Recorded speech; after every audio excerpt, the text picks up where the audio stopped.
Muy buenas tardes, señoras y señores. Cuando el reloj pasa de las 7:30 de la tarde, volvemos a abrir esta ventana un día más. Ya es martes, señoras y señores. Bienvenidos a La Explanada, bienvenidos de nuevo a casa, porque hoy les tenemos preparados uno de esos programas que no va a dejar a nadie indiferente. Vamos a hablar de arquitectura y vamos a hablar también de aplicaciones que se están desarrollando en el seno universitario, en la Universidad de Alicante, que ha desarrollado una aplicación capaz de enviar un SMS a una población con riesgo de inundación. ¿Se lo imaginan? Pues ya es toda una realidad. Hoy vamos a hablar con sus creadores. Además, también vamos a hablar de música. Vamos a poner ese toque musical, porque tenemos con nosotros a una de nuestras nuevas colaboradoras. Ella es Elena Colina y ha estado con uno de los grandes entre los grandes del violín. Ha estado con Ara Malikian. Enseguida lo vemos, pero antes cabecera y empezamos.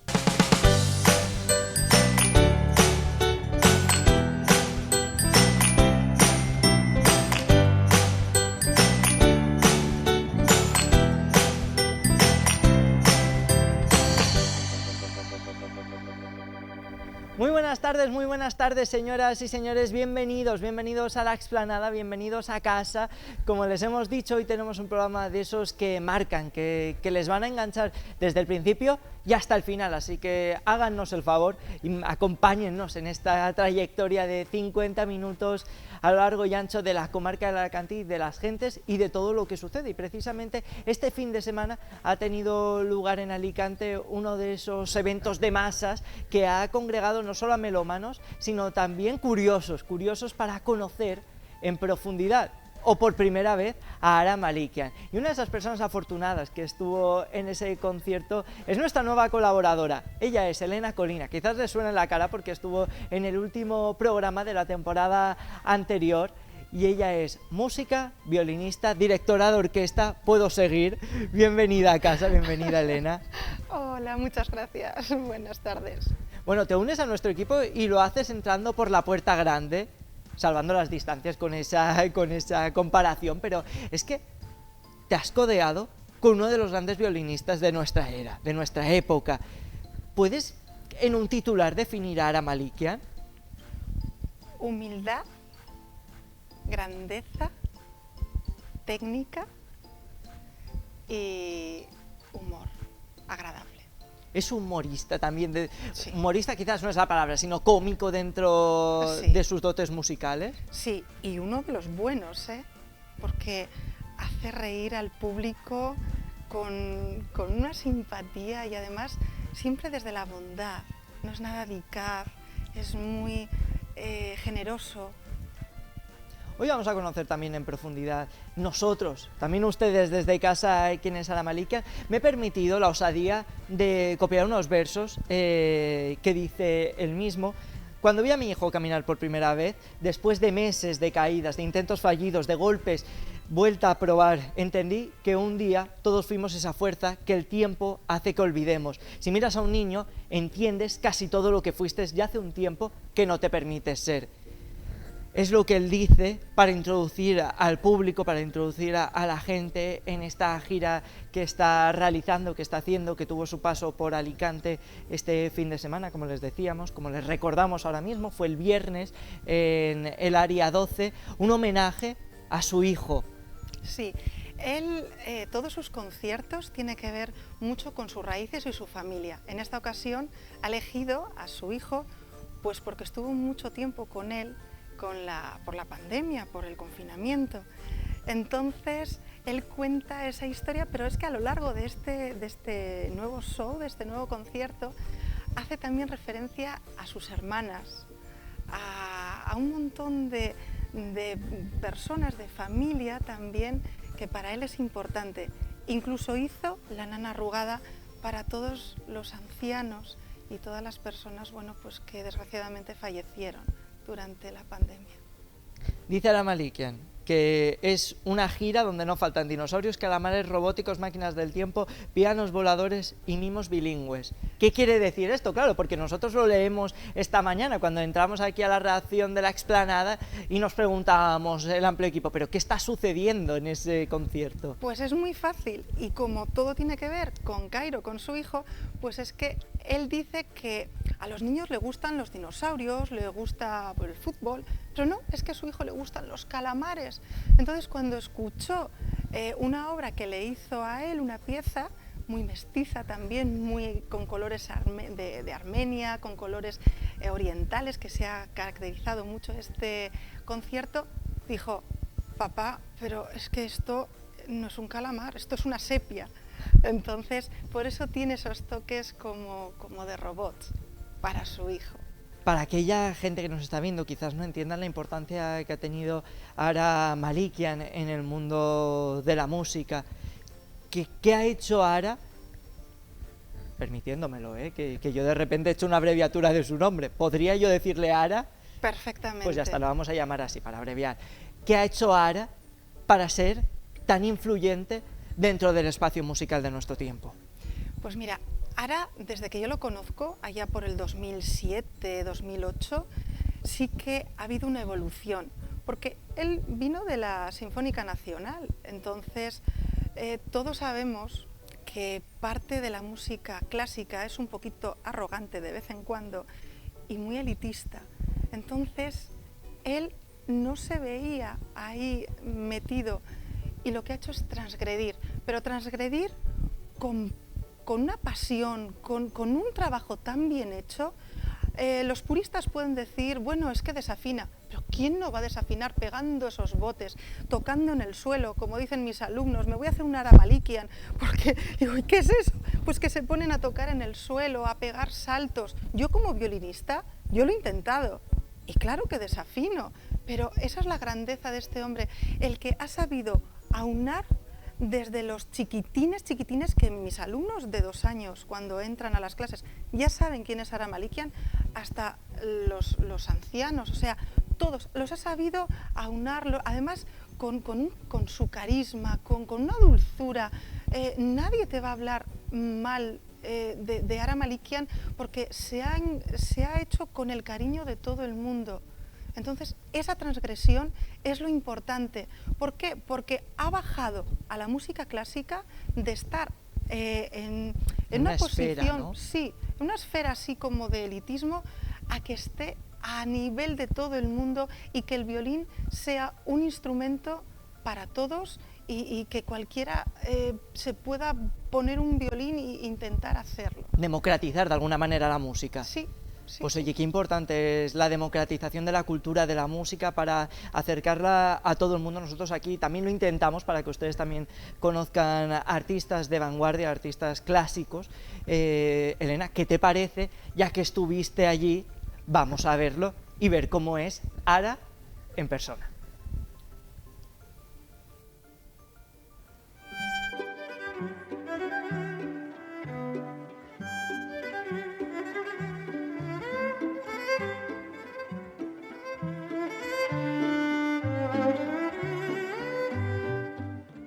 Desde el programa de La Explanada hemos venido al Festival Área 12 a ver el concierto de Ara Malikian.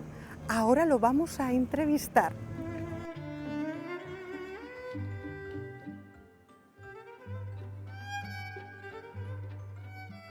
Muy buenas tardes, Ara. Bueno, estamos con Ara Malikian, aquí en Área 12, en Alicante, que va a empezar su espectáculo nada menos que dentro de un par de horitas. Y nos gustaría que nos hablases sobre este espectáculo, porque además creo que es sobre la emoción de un niño, tu hijo, ¿verdad? ¿Qué vamos a ver hoy? Pues sí, el repertorio que vamos a tocar prácticamente surgió, lo compuse durante el confinamiento, porque antes de la pandemia yo tenía un ritmo de vida de 120 conciertos al año, estaba todos los días en los aeropuertos, en los aviones, en las carreteras, y de repente pues tenía que volver a casa, estar en casa los 24 horas durante meses y meses, y en casa pues también fue maravilloso porque me estaba perdiendo algo que estar con mi hijo, ¿no? Estar con su crecimiento, con su educación, con adentrarme dentro de su mundo magnífico de un niño que a veces cuando crecemos, cuando somos adultos, lo perdemos, ¿no? Así que fue maravilloso, fue muy inspiradora y todo lo que compuse durante esta época pues me inspiré del mundo ilimitado de una cabeza de un niño. Qué maravilla. Y todo este tiempo de este aborigen, ¿no? De unas idas y venidas, de repente la pandemia nos paraliza otra vez. ¿Cómo se prepara Ara Malikian para estar a tope, a estar completamente con esa energía que subes, bajas, salta? Bueno, mis alumnos dicen, me voy a hacer un Ara Malikian. Digo, ¿eso qué es, cariño? Tumbarme en el suelo y tocar como Ara Malikian. Qué guay, pues Entonces, honor, ¿cómo haces? No, lo que hago, pues no lo sé. Primero, aunque hubo un parón para todo el planeta, ¿no?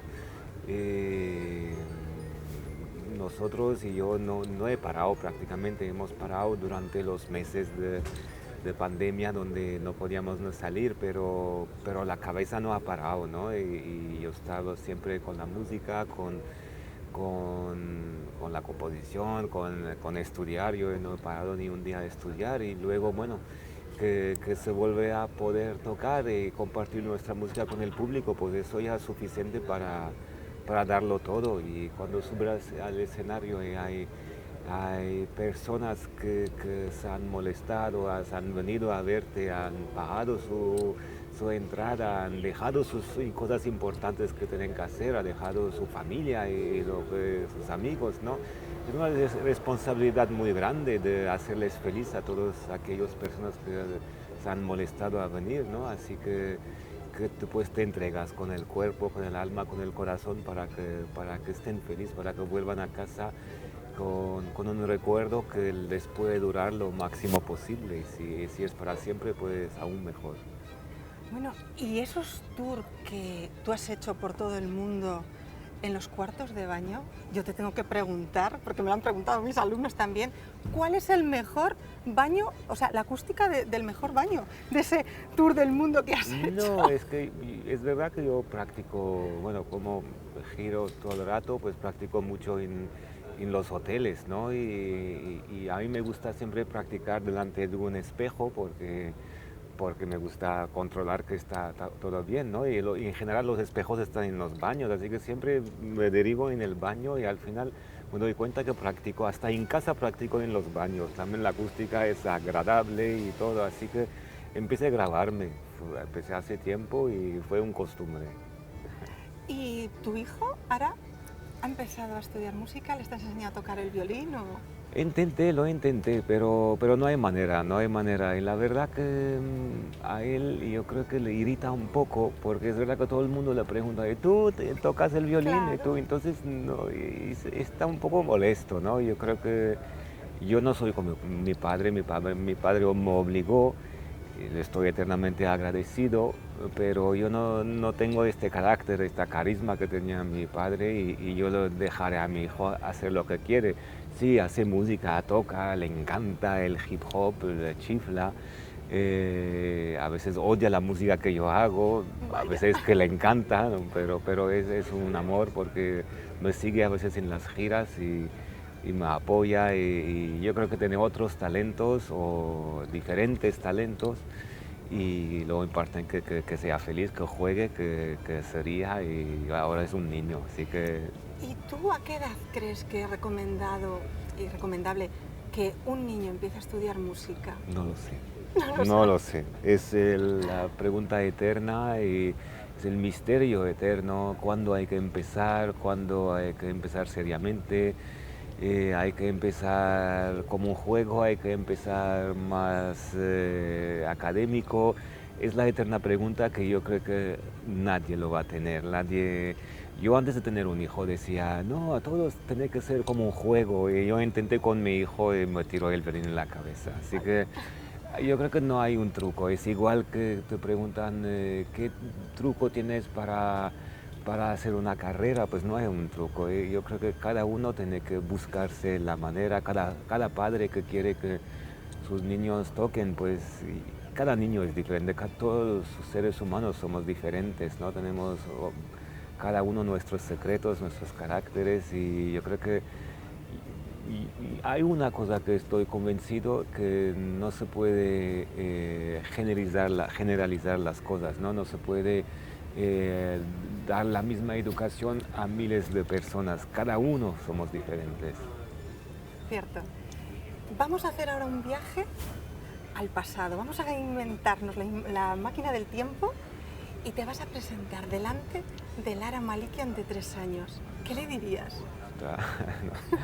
No lo sé, la verdad que no lo sé. Yo 3 años no me acuerdo cómo era. No lo sé, yo era muy tímido, yo no lo sé. Haz lo que has hecho, no cambies nada. Claro que sí. Bueno, yo te traigo una cosa para tu hijo, son las aventuras de Paquita la hormiguita. Es qué bueno. una teoría de la música en forma de cuento. Qué y maravilla. además es pues todo, a ver, si lo he hecho yo íntegramente, qué bien, con un montón de colorines. Qué guay. Para que, bueno, pues a tu hijo disfrute con qué la bien, música. Qué bien, pues me alegra. Pues a ver si eso funciona. Es en forma de cuento, Seguro, así que qué maravilla. espero que le guste leerlo qué contigo. Bonito, enhorabuena. Muchas gracias.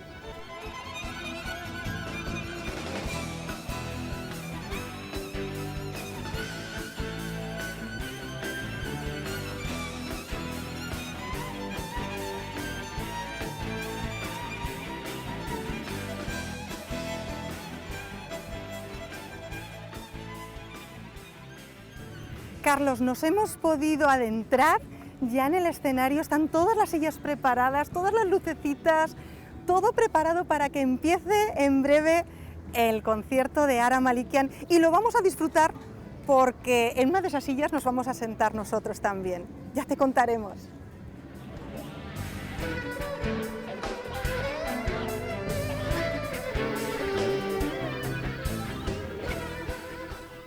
Bueno, qué maravilla, qué maravilla. En una de esas sillas, decía Elena, nos vamos a sentar para poder disfrutar del concierto. Elena, ¿cómo fue el concierto? Hemos adelantado antes de ver el vídeo que era un buen espectáculo, pero ¿lo disfrutasteis? Lo disfrutamos un montón. Ara Malikian, bueno, pues nos regaló 3 entradas y las disfrutamos. Bueno, es un espectáculo de luz, de sonido, de diversión. Pero es muy entrañable, entonces él sabe mezclar muy bien todos esos ingredientes y hace un espectáculo bárbaro. La energía que transmite, la pasión por la música y luego los músicos que llevan son extraordinarios. O sea, llegó un momento en el que él tocó muchos géneros, ¿no? Desde jazz, como he dicho antes, música armenia, muy mestiza, pero es que el teclado estaba encima del piano y cuando tocaban jazz, tocaban con un órgano Hammond, o sea, se escuchaba muy bonito porque son de estos instrumentos que te incluyen directamente, ¿no? en la música, te atraviesa, sí, espectacular. Ostras, qué bonito.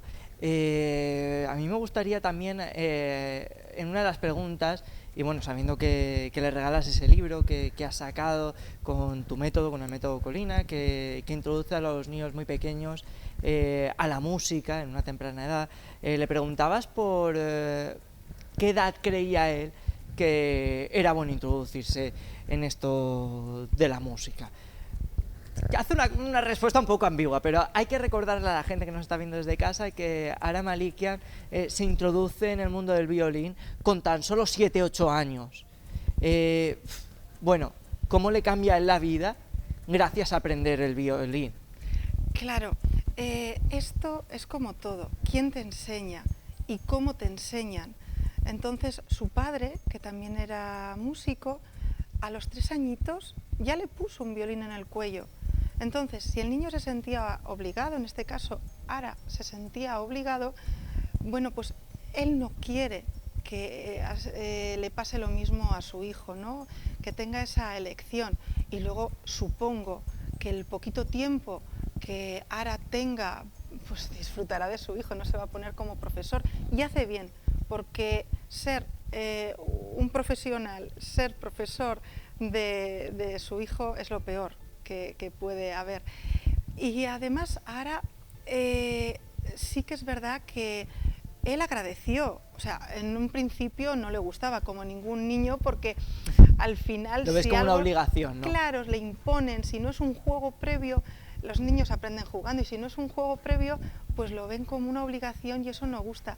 Luego sí que se dio cuenta de más mayor que... Suele pasar. Sí, cuando ya maduró, que a su abuelo, que acabó en un campo de concentración, bueno, pues le salvó la vida un violín, porque se lo pusieron y necesitaban los alemanes músicos y entonces él salió con un violín y eso le salvó la vida.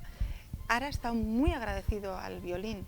Incluso él mismo salió de Líbano, sí, de donde él es. Él nació en Beirut en un momento de conflicto y gracias a aprender el violín lo llaman de una escuela en Alemania, con lo cual le sirve como de un pasaporte para salir de una tierra que estaba en un conflicto bélico. Efectivamente, el violín ha sido su pase a la felicidad y gracias al violín, bueno, pues acabó en Alemania y acabó también en España. Pues para que vean. Elena, nos hemos quedado sin tiempo para más. Ostras, nos lo hemos pasado muy bien y nos ha encantado este primer reportaje donde nos has lanzado a las garras de un gran violinista de nuestros tiempos. Gracias de verdad, Elena. Muchísimas gracias a vosotros. Elena Colina, señoras y señores, te vemos dentro de 2 lunes. ¿Te parece bien? Perfecto. Pues señoras y señores, le citamos para allí, para dentro de 2 lunes, para allí, para dentro de 2 lunes, ¿ven? Y ahora les vamos a dejar, señoras y señores, ¿saben con qué? Pues con un poquito de Ara Malikian, porque sabemos que mucha gente se habrá quedado con ganas de más después de haberle puesto las miel en los labios, pues, oiga, vamos a disfrutar un poco de su música y enseguida estamos de vuelta con una entrevista que ya le prometemos no les va a dejar indiferentes.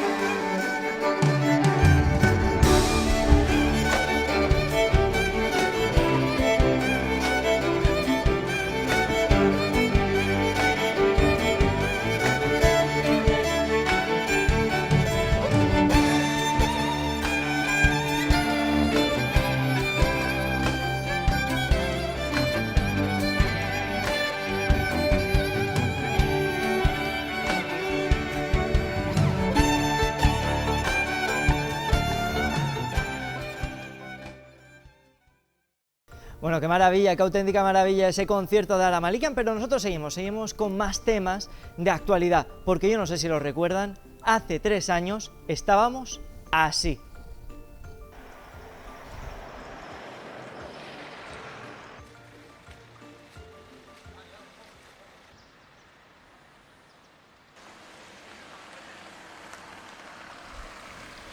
Imágenes más que impactantes son de esa dana que asoló la Comunitat Valenciana, que asoló el sur de la provincia de Alicante hace 3 años, en el año 2019. Desde entonces muchas cosas han cambiado, no las suficientes. Parece que aquello que parecía nos iba a cambiar, de nuevo como personas, que nos iba a hacer recapacitar, pues no lo ha hecho lo suficiente. Las instituciones nos han puesto todas las pilas como deberían en un asunto tan importante como es el cambio climático y como son estos desastres naturales que a veces sí que se podrían atajar de alguna manera.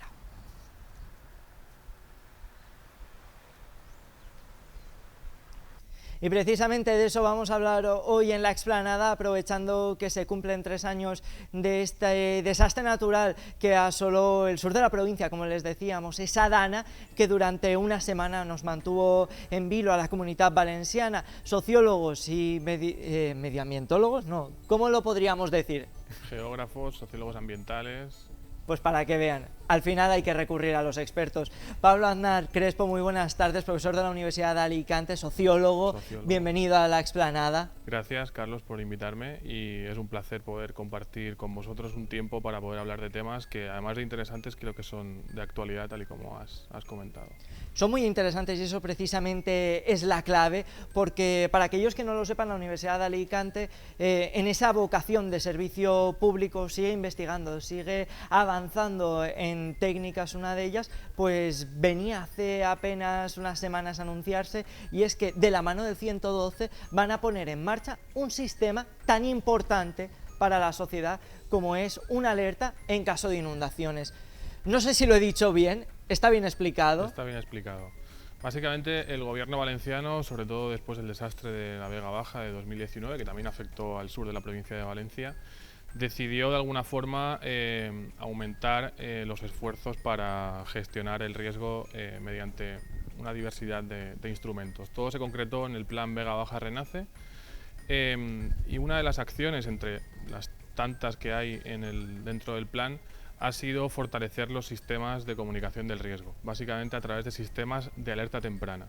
Es decir, tenemos la capacidad ante un peligro como las lluvias de avisar a la población con antelación. Disponemos más o menos de 72 horas para predecir unas lluvias de tipo muy intenso y eso es un tiempo muy valioso para poder comunicarle a la población y advertir a la población de los peligros y de alguna forma recomendarles pautas y consejos de actuación para que se prevengan determinados comportamientos de exposición a zonas inundables, que sepa la gente lo que puede hacer en casa, etcétera. Digamos que una de las prioridades del gobierno valenciano ha sido esa, fortalecer los sistemas de comunicación y de alerta temprana ante las inundaciones. ¿Y qué papel habéis jugado vosotros desde la Universidad de Alicante en todo este proceso de creación y posterior puesta en marcha del servicio? Claro. Nosotros contábamos ya con la versión beta de una aplicación que dispone el servicio del 112 de la Generalitat, del Centro de Coordinación de Emergencias de la Generalitat. Es una aplicación en versión beta que tiene la función de enviar notificaciones de alerta a los usuarios que dispongan de esa aplicación. Entonces, nuestra función como sociólogos ambientales y profesores de la Universidad de Alicante ha sido generar el contenido, la información que se debe enviar a los ciudadanos en caso de evento de inundación. Nosotros hemos producido una biblioteca de mensajes de alerta. Hasta ahora, digamos que no había una biblioteca o no había un conjunto, un set de mensajes que estuviesen estructurados por la fase temporal del evento, por ejemplo, los mensajes que se deben enviar antes de que empiece a llover, durante la lluvia e incluso después de que ya acaba de llover, pero que la gente necesita, por ejemplo, pautas para saber cómo volver a la normalidad, ¿no? Entonces, digamos que no había un conjunto de mensajes sistematizados que permitiese a los servicios de emergencia disponer de información bien estructurada para poder emitir esos mensajes. Nuestra función dentro del proyecto básicamente ha sido producir ese contenido informacional de los mensajes de alerta que se envían, porque el canal como tal, lo que es el medio tecnológico, ya estaba diseñado por otros especialistas. Claro, porque mucha gente quizás, pues con esto del tiempo se nos olvidan ciertas cosas. Yo recuerdo esos días, vamos, como si fuera ayer, y ya han pasado 3 años. Esto es un comentario muy de señora mayor, pero No, es pero que sí. es así. Y recuerdo que pasaban lanchas con megafonía, iba la unidad militar de emergencia con una especie de tanque que podía pasar por el agua alertando a la gente. En este caso es tan importante lo que sucede antes como lo que viene después, porque yo no sé si ustedes lo recuerdan, casi una decena de personas perdieron la vida en estas inundaciones y la gran mayoría no lo hicieron en los primeros días, sino que también en los días venideros, yendo en coche, intentando volver a la vida normal, les asolaba de repente el agua y era desastroso, con lo cual aplicaciones como esta puede prevenir esto. Y una cosa que no quiero que pase por alto, y es, lo hablábamos fuera de cámara, la importancia también que tiene, que no va a hacer falta en un futuro que se descargue ninguna aplicación. Exacto.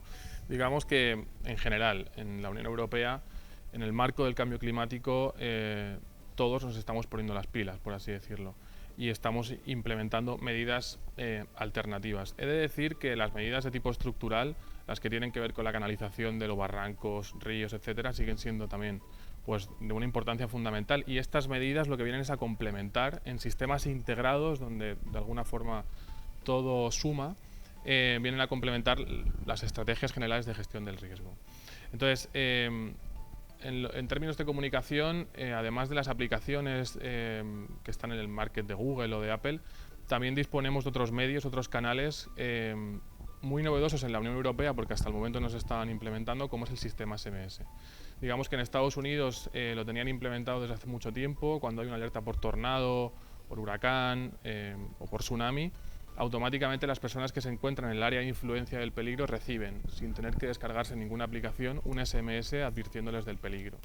Y esto es un avance muy importante, porque digamos que el usuario no necesita ser reclutado, no tiene que bajarse ninguna aplicación, directamente recibe el mensaje de forma autónoma, y eso te permite tener un alcance mayor sobre el conjunto de la población. No significa que la aplicación esté de alguna forma en rivalidad con los SMS.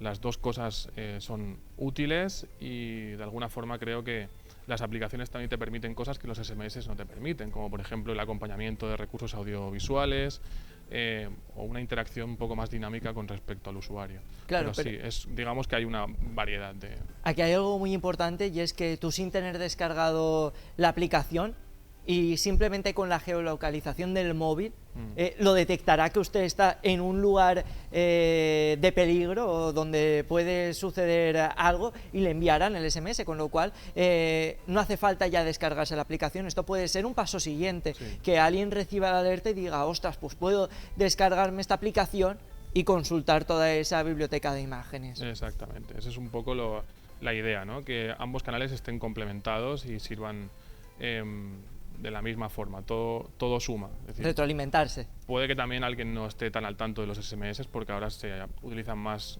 aplicaciones de mensajería instantánea tipo WhatsApp. A lo mejor los SMS han dejado un poco de estar a la vista, por así decirlo. Y quizá las notificaciones también pueden cubrir esas deficiencias. Digamos que tenemos que aunar todos los esfuerzos para comunicar a la gente de la mejor forma posible las advertencias ante el riesgo. Hoy nos hemos centrado en esto de las inundaciones, de las lluvias torrenciales, pero aún así esta aplicación o este sistema de SMS en caso de emergencia se podría extrapolar a otro tipo de fenómenos, por ejemplo un terremoto, un tsunami, que no es que nosotros queramos que suceda, pero bueno, siempre es bueno saber hacia qué líneas puede dirigirse también este proyecto. Sí, por citar a Jorge Olcina, que es también profesor de la Universidad de Alicante, geógrafo. Jorge habla de que la Comunidad Valenciana y en general la fachada mediterránea es un territorio riesgo. Digamos que hay como 3 territorios riesgos en España: la fachada mediterránea, las islas por su ubicación y su condición insular, y seguramente también el País Vasco, que también está expuesto a lluvias torrenciales. Pero digamos que la fachada mediterránea y en concreto la zona del sureste peninsular está expuesto a todo tipo de peligros. Básicamente tenemos de todo. Tenemos el peligro de la sequía, tenemos el peligro de las inundaciones, de los terremotos, de los incendios, temporales de mar, tenemos todo. Entonces digamos que aquellos peligros que permiten pues, ser anticipados, como por ejemplo es el caso de las inundaciones, son susceptibles de ser también de alguna forma expuestos a sistemas de alerta temprana, como por ejemplo es el sistema de mensajería del que estamos hablando. Ante, por ejemplo, el peligro de incendio forestal, por ejemplo, cuando estamos en verano con las altas temperaturas, el ambiente muy seco, también podemos advertir a la población de ciertos peligros y hacerles llegar información a través de estos canales. Digamos que sí, es un sistema que permite manejarte ante diferentes tipos de peligros, sobre todo ante aquellos que se prevén. Un terremoto pues no lo puedes predecir. Un terremoto ocurre y entonces la alerta temprana antes de que suceda prácticamente no existe.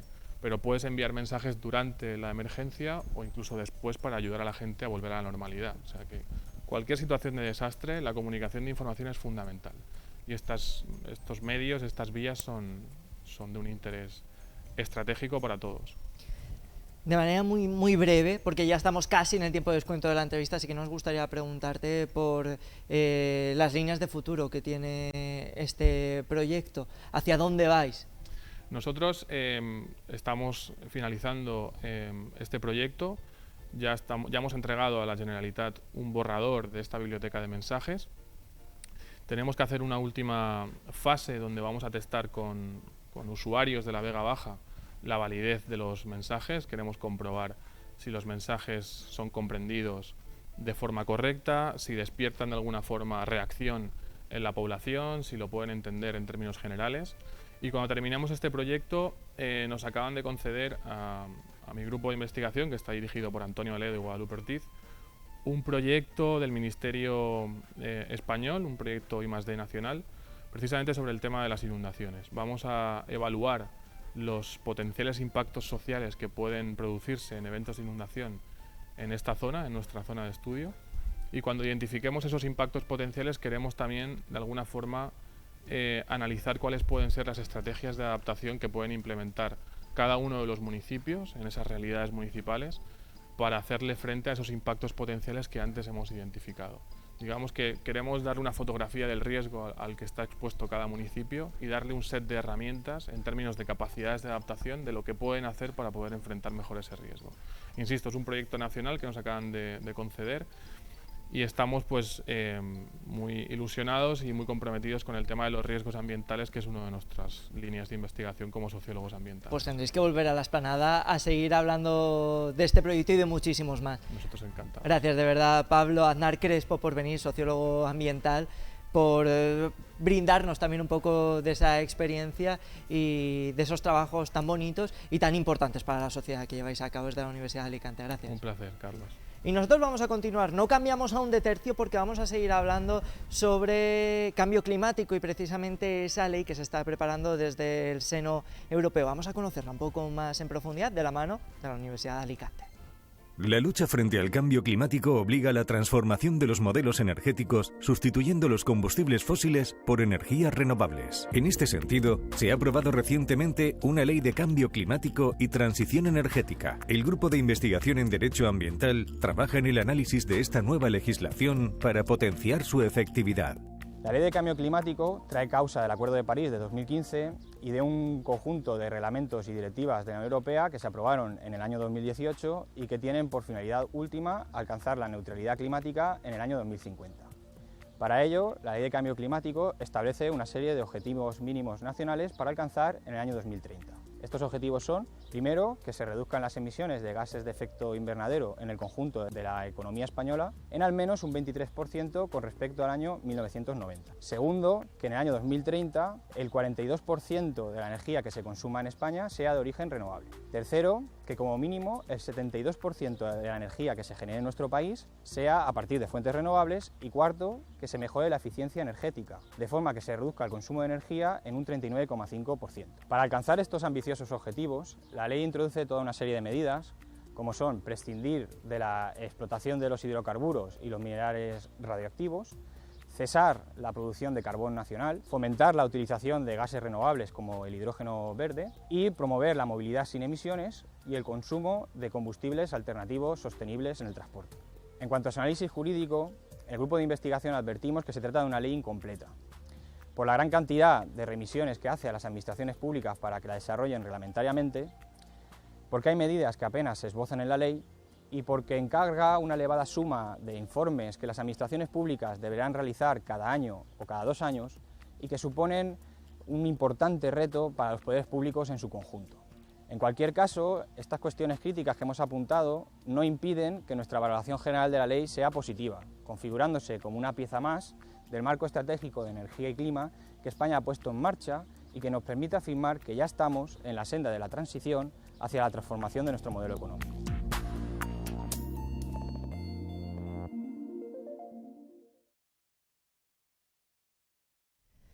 Ahí lo han visto ese proyecto de ley de transición ecológica y al final también pues de cambio climático. Y es que hoy todo va en la línea y además vamos a hablar con jóvenes talentos alicantinos, de la terreta, de la tierra, porque es muy importante también dar voz a aquellos que trabajan pues por facilitarnos la vida y también en estas mismas líneas. Isaac Peralta, él es arquitecto. Bienvenido a la Explanada. Hola, encantado, ¿qué tal? Gracias.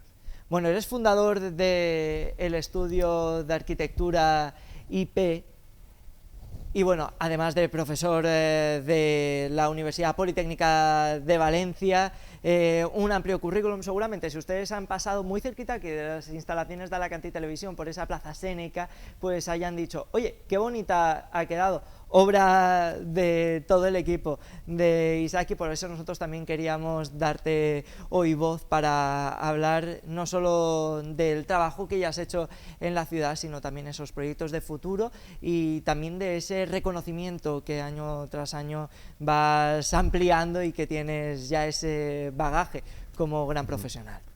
Bueno, he visto lo que has hablado con el anterior invitado y he visto que está totalmente en la línea de lo que me has pedido que hable aquí esta tarde, ¿no? Nosotros hemos recibido un premio por el proyecto de Dream Sea Mediterranean Camp, que un poco antes los premios de arquitectura iban a premiar los proyectos más espectaculares, ¿no? Más grandilocuentes. Hoy en día ya hemos visto que los recursos de la Tierra son muy limitados y que las catástrofes naturales que hablaba el otro invitado están produciéndose por culpa de las emisiones que estamos haciendo, ¿no? Y fíjate, la arquitectura es responsable del 40% de todas las emisiones, tanto la arquitectura como los edificios en funcionamiento, ¿no? Entonces, fíjate qué importante es cambiar ese paradigma, ¿no?, que teníamos hasta ahora de la arquitectura. Y ese premio que hemos recibido ha sido precisamente por eso, ¿no? Porque ahora lo que se premia no es la grandilocuencia, lo que se premia es resolver problemas, pero con los mínimos recursos, con el mínimo consumo de energía, ¿no? Y un poco Dream City Mediterranean Camp fue un proyecto que ha ido por esa línea, ¿no? Claro, es de alguna manera la evolución que estamos teniendo en todos los ámbitos sociales, también mentales, ¿no? Porque hace falta también hacer un cambio de esa perspectiva que teníamos sobre la vida, es en cuanto a la arquitectura, madre mía, en cuanto a la arquitectura, es complicado a veces, sí. En cuanto a la arquitectura, abandonar el cemento, abandonar las estructuras y volver de nuevo, ¿no?, a dar un paso hacia atrás. Estamos haciendo una involución para tratar de evolucionar como sociedad. Sí, exactamente. Por ejemplo, se trata simplemente de cambiar un poco la idea de pensar, ¿no? Como he dicho, la arquitectura es resolver el problema y a veces se pueden resolver sin construir, ¿no? Las famosas 3 R's del reciclaje, ¿no? Reutilizar, reponer y rehabilitar, ¿no? Bueno, pues aquí en Dream City Mediterranean Camp lo que se hizo fue encontrar un espacio de oportunidad que realmente era un espacio urbano que desde los años 90 no se había construido porque era un espacio muy difícil de construir, muy caro, y aunque estaba urbanizado con todas las aceras, todas las instalaciones, pues fíjate, llevaba allí muchísimas décadas sin ser utilizado. Y el éxito del proyecto fue ese, ¿no?, de recuperarlo como paraje natural y luego, a la hora de hacer estas instalaciones para un modelo de negocio que además fomenta el turismo, pero sostenible. Sí, sostenible, claro, por supuesto, sin construir, ¿no? Porque un glamping, no sé si sabéis lo que es ese modelo de negocio, supongo que sí, porque está muy de moda, realmente es un negocio hostelero que fomenta el turismo, crea riqueza, pero no hace falta construir, ¿no? Tiene todos los servicios de un hotel, pero al aire libre, en la naturaleza. Entonces nosotros lo que hicimos fue intentar dejar la mínima huella ecológica posible, ¿no? Dejar la mínima cicatriz posible en el lugar, de forma que las construcciones son contenedores reciclados, los alojamientos son jaimas, ¿no?, donde tú tienes tu cama, tienes todas las comodidades, pero están sobre plataformas, sobre unas patitas, que en el momento que se descomponga o se termine, ¿no?, esta explotación, el terreno va a quedar intacto, ¿no? Un poco que fue lo que ocurrió cuando fuimos a ver esta parcela, ¿no?, que fue como la película esta de Soy Leyenda, ¿no?, de Will Smith, ¿no?, que se ve en Nueva York, donde la naturaleza ha recuperado el espacio, ¿no? Pues nosotros nos lo encontramos así, ese espacio urbanizado desde los años 90, con sus aceras y todos sus elementos de urbanización, la vegetación se había apoderado de él, ¿no?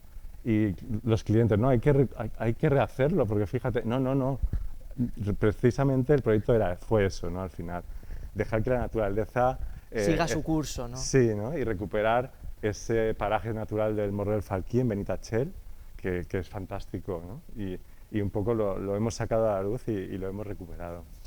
Y como decía, reconocido por numerosos entidades que, bueno, ponen en valor de alguna manera pues esa nueva forma de construcción y a la cual estamos evolucionando también en la arquitectura. Y precisamente entre los nuevos proyectos que tenéis entre manos desde vuestro estudio, desde vuestro gabinete, está el de la peatonalización de la ciudad de Alicante, que bueno, si estamos hablando de sostenibilidad, es uno de esos proyectos que se nos llena la boca cuando hablamos de él, que es el recuperar de nuevo el espacio para el peatón también en la capital de la provincia. Sí, en efecto, es que no nos queda más remedio, o sea, hay que reducir emisiones quitando el espacio al coche, aunque en un principio parezca incómodo, pero es que no queda otro remedio. Entonces, por ejemplo, Ramón y Cajal, que es un proyecto que va a empezar próximamente el ayuntamiento, que hemos confeccionado, lo que se trata precisamente es de eso, de recuperar espacio peatonal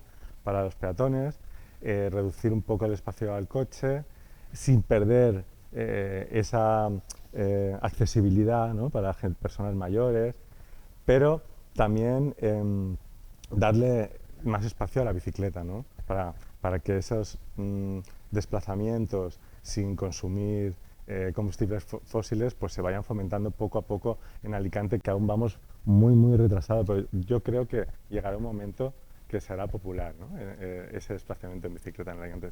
Estoy convencido. Cuando se vuelvan a recuperar esos espacios, será ese efecto llamada en el que la gente, yo creo que no me cabe ninguna duda, empieza a usar de nuevo pues ese transporte que al fin y al cabo es la palabra, pero es más sostenible y muchísimo más rápido. No cabe la menor duda.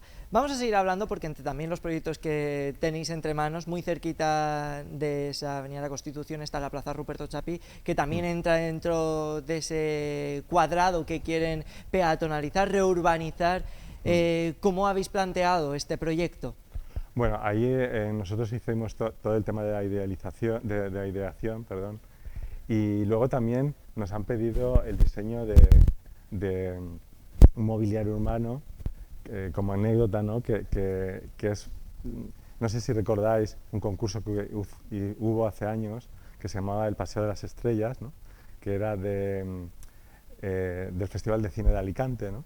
Entonces es cierto que todo ese espacio se va a peatonalizar, pero además se va a introducir un mobiliario urbano que fomenta el Festival de Cine de Alicante, de forma que las sillas son como un homenaje a los actores que anualmente el Festival de Cine trae a Alicante para como darles un sitio en Alicante, un lugar, y la silla llevará su nombre en recordatorio, un poco como metáfora de la silla de rodaje, ¿no?, que lleva el nombre del actor en el respaldo.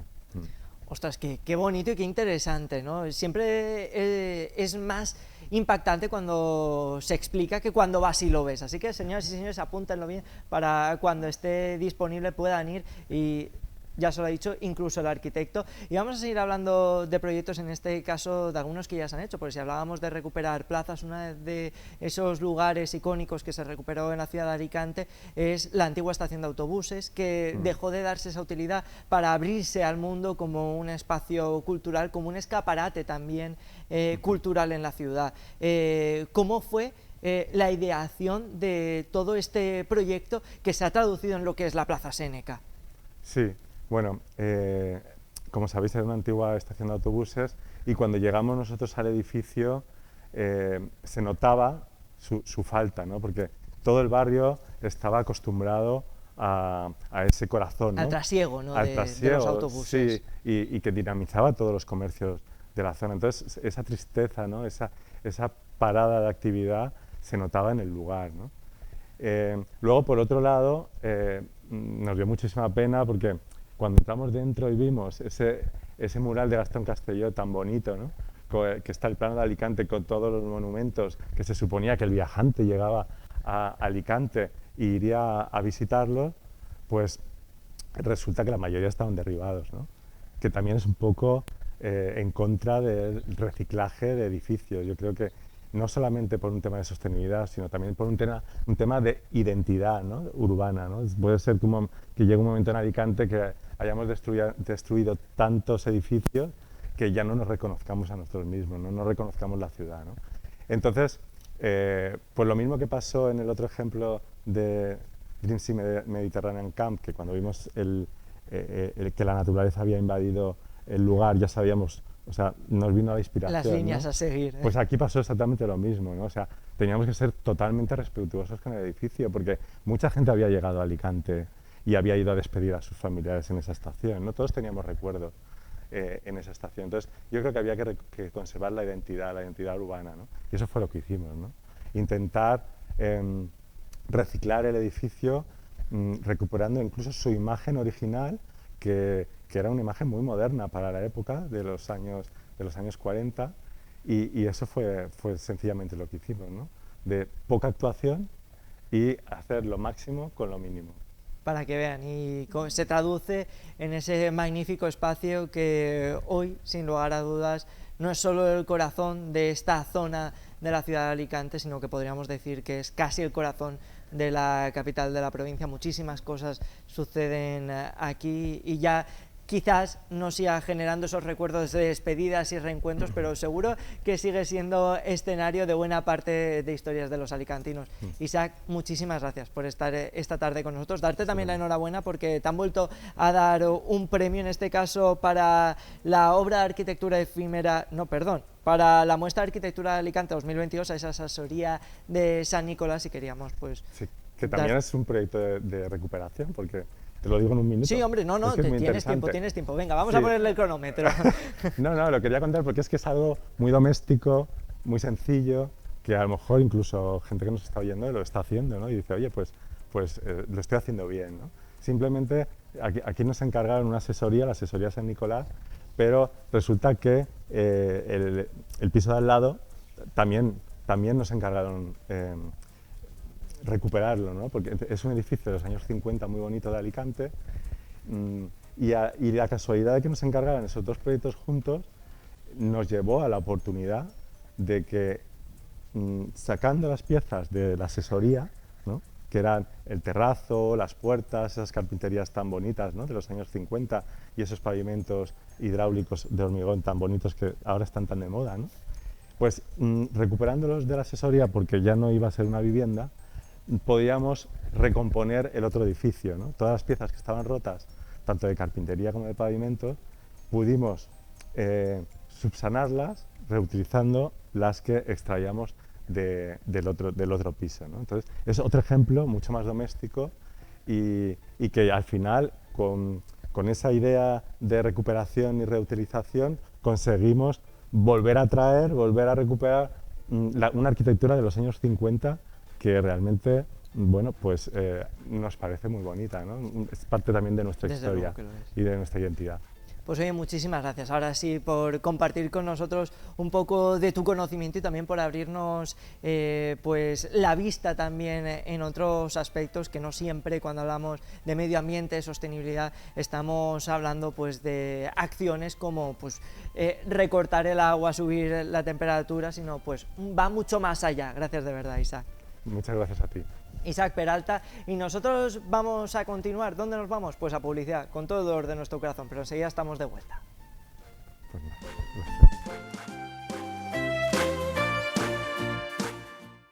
¿Eres propietario de una vivienda, una finca rústica o una plaza de garaje? Recuerda, el próximo 10 de octubre finaliza el periodo de pago voluntario del impuesto de bienes inmuebles y otras tasas municipales. Puedes domiciliar tu pago hasta el próximo 26 de septiembre o pagar con tarjeta o Bizum a través de la página web www.suma.es, en las oficinas de Suma o en las oficinas de correos o llamando al 965 29 20 00. Recuerda, 965 29 20 00.